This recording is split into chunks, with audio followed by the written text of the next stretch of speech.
What's up? What's poppin'? Yeah, no, she had me at food, so I was like, of course, yeah, I'll come down. Um, this is an interesting controller. Um, we need weird video games, and so what Jesse just described there, that's a weird video game, right? So, there are already a lot of weird video games. So, like we have a game where you roll up a bunch of like objects into a ball in order to please a cosmic king. We have games where you play as a like piece of bread that gains sentience and like wanders through the kitchen and like, just like wreaks havoc. And you got cool games where you and a bud play as frogs and do sick tricks together. It actually has like a question mark at the end of the name, like the amazing frog. Like it's unsure of itself.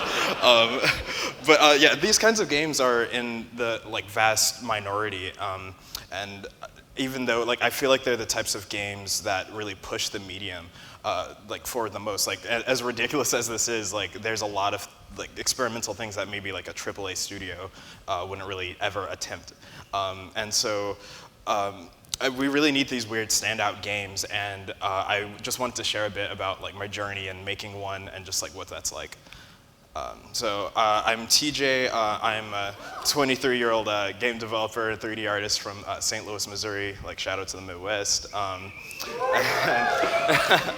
And I would call myself more of an artist who can code more than a coder who can art. I started out with a background in art, and then I was just like, oh wow, I can force computers to do cool things for me. I'm going to do that. This is a 3D scan of just like my upper body that my friend did for me. It's actually a really easy thing to do. I would highly recommend doing that. I have a deep fascination with color, light, like the different ways it like scatters, reflects and refracts. And I love 3D as a medium because you can play with all these things with the only budget being just how many objects your computer can handle at once. So Layers is a conference that like loves its snacks, right? And it's actually like how like wild how fitting that is to like my current game. My current project. My current game is a project about like snacks, junk food, like entire entrees. But the game is not about eating them, but playing with them. But before I give too much away, I just wanted to give some like context as to like how I got started in games, like being someone who came from like somewhat humble beginnings. I'm completely self-taught. I started working on games when I was 13. I was just procrastinating from my homework. I like playing games in the computer lab at my middle school, and when I noticed this game was made in something called Unity, this isn't an actual picture of my like middle school, like it's just some like random JPEG from Google, but I just really wanted to set the scene there. I started learning Unity through several different avenues. YouTube tutorials and like Googling any problem that I had until it wasn't a problem anymore. I'm sure like a lot of us still do that. But the like probably most influential thing was this severely outdated tutorial on how to make a first-person shooter game. I mean, this thing was rough. Like this was like Unity 2.6, and this was like. It came with these like really gross-looking like alien 3D robots, like 3D models, and some like really like crusty-ass sound effects, and some like really whack-looking explosions, and like it was the whole package. And so I wanted to make this like massively multiplayer like FPS game with like parkour mechanics and zombies and like real-time weather effects and like day and night effects. Pretty much a game that like would have taken like about $1 million in a team of like hundreds of people to make. Here's a actual screenshot circa like 2010 on my crappy like Dell laptop. If I ever like get famous off of this like video game stuff, like please just like show me this, and so like I can keep being like humble about it. Like just be like, you started here. And so yeah, at this point I'm like cringing at my 13-year-old self, like buying into the hype of these like generic like first-person shooter games. But like I was a young impressionable kid. It's what was like really popular at the time. And like I always had thought that video games were art. But I didn't really know what it meant to express that, and I didn't really know what ways video games as a medium really needed to be challenged. So like how did I get to this point? Like how did I go from like attempting to design what feels like now like a really trite genre to more talking on the stage about this like strange and wacky project that like has been getting attention from actual like art outlets and stuff like that. Like this really like violent genre to a game like free of all competition, free of like mechanics altogether. Like how did I get to that point? And like the answer is like it was just a really like gradual step. Like I can't really pinpoint an exact moment where I sat down and was like, yeah, I want to make weird video games about food. Like it didn't quite happen like that. This project was kind of like the culmination of like all my interests at once. And so just realizing a bunch of things and experimenting and showing people is kind of what got me started. So in comes Nour, a project where I started, and I've been working on this full time since the end of 2017. And it's a game about playing with your food as if you're a kid again. No goals, objectives, no ways to play it wrong, no parents to yell at you to clean up the mess of the food that you just like tossed everywhere. And so, yeah, Nour was the result of like experimenting and seeing people's reactions, and the whole project actually started when I shared this GIF of an animated bowl of ramen on Twitter, and the response was just like huge. Like folks were like replying to the tweet and like retweeting it, saying things like, yo, this just made me so hungry right now. Like I crave this food, I want more of it. And so I had a huge influence from anime foods, especially like Studio Ghibli, and how I'd probably have this conversation with a lot of you already actually, but Studio Ghibli and like about how Japanese animation will render food in this just really, really loving way, and just really high fidelity, and makes you really feel that hunger. And so I was wondering, like, can games give food the same love? Like, can you make someone hungry through 3D graphics? So I made the first iteration of the game as an arts test. I just wanted to see if I could get the look down in 3D. And after the super positive response on Twitter, a pal of mine back in St. Louis, Tyler Matthews, he wanted me to show this food art as a part of like kind of tech and art event that he was throwing. And so I was like, okay, the game, it's not really a game or like any sort of interactive thing, but I'll see what I can do. And so I just started hooking it up to controls. First, like I just hooked up to random keyboard buttons, would make different foods appear. Then I tried out MIDI controllers, because I've been seeing on Twitter that like a lot of indie developers were getting into using MIDI controllers to control their projects and like kind of debug things. And so it really felt like something. It's not your average video game, but it felt really interesting to interact with, and most importantly, like players could grasp it without any previous like gamer knowledge. Like I don't know, like yeah, you don't have to be a gamer. That term is so. To be honest, it felt like I kind of felt like I was an evil scientist conducting behavior experiments on people, disguised as games. And so, like, I saw people smile, I saw people confused and intrigued while like playing something that I had created. And while I sincerely like enjoyed seeing these reactions, I realized that these reactions also served as like really useful data in a way to how players interact with your games. And so a little context before I give an example of just like kind of that evil scientist feel. So the game's played on this controller called the MIDI Fighter 3D. It's a board with 16 arcade buttons on it, and it also has like an accelerometer in it, and usually it's used for music production. And so you can map all sorts of like fun things to like the tilt controls, and so the example I'm talking about is that, there's a button in the game where you hold it down and the food will just kind of like come up into this ball, like be magnetized into this ball, and like, so I call it the black hole button.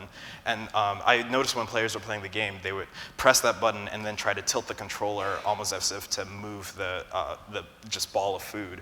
And I noticed that, and I kind of saw, I was just like, oh wait, the players are literally designing the game for me. I easily could have been like, hey, sorry, this isn't a feature, and just like left it at that. But instead, I implemented it and demoed again, and everyone was like super satisfied. Like I immediately saw a reaction on everyone's face when they saw that, oh hey, like I can actually interact with this game like this. Yeah, it was just like a really satisfying and like gratifying moment. And so another example here. Yeah, I found the bubble tea here. It's like amazing. It has a matcha. Oh, so good. This seems like it's supposed to be like a fairly relaxing game, right?